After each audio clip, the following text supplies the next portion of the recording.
What up guys, my name is Tony. Before I started cubing, I thought I could just become the next Felix if I practice for a few months. Yeah, it definitely isn't that easy. Because today, I'm gonna tell you about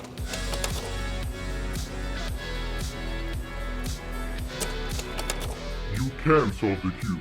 When I was 12, I discovered a video on YouTube where Felix broke the 3x3 world record. My reaction after watching that video looked like this. What? That guy is crazy! I will never be able to solve it, let alone this fast. Well, I was wrong. Solving the cube is actually easier than you might think. You just find a tutorial on YouTube, follow the steps in the video, and after 2 hours of pain and suffering, you will solve your Rubik's Cube for the first time. But the tough part about speedcubing is Speedcubing is hard. I started cubing when I was 17, which is relatively late compared to other cubers who usually start younger. Despite this handicap, I set my goals way too high. It took me a couple months to realize that I'm probably not gonna break the world record average, like ever. So basically I realized I suck, so I started making these YouTube videos. Getting to consistent times below 20, 15, 10 seconds is really hard. It's not gonna take you one afternoon to get it. In fact, it may take you hundreds of days just to get your first sub 10 single. If you want to be a world-class cuber, you will without a doubt need to be persistent. Which leads us to... Speedcubing is time consuming. If you are a no-lifer, I have a great news for you. Speedcubing is a hobby for people like you. For those who actually have friends.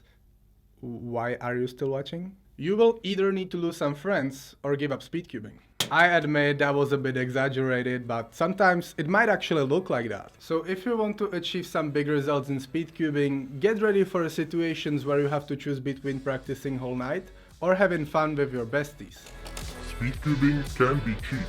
You don't have to buy GAN cubes. All you need is a cube, your phone or laptop, and optionally some soft fabric on the table to not scratch the cube or the table. And that's it. Expensive cubes won't make you faster. My recommendation for cheap quality cube is RS3M 2020. And it's kinda old cube nowadays, but I currently main it. So yeah, you can average like 10 seconds and still use a 3x3 for like $8 as your main. It may be discouraging.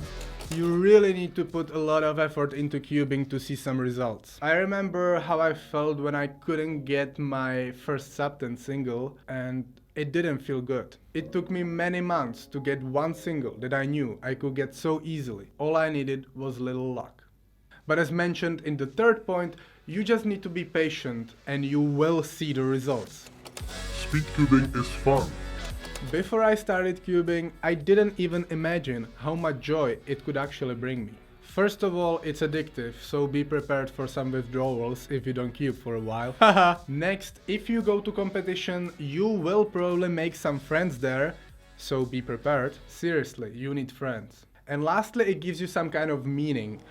I was in a real bad mental state before I started cubing. I couldn't get up from bed the whole day. I wasn't leaving my room and stuff, but after cubing for the first few days, I realized I had again a reason to wake up every morning. Speedcubing gave me more than I can describe in one video, but still, I would like to say to all of you, thank you.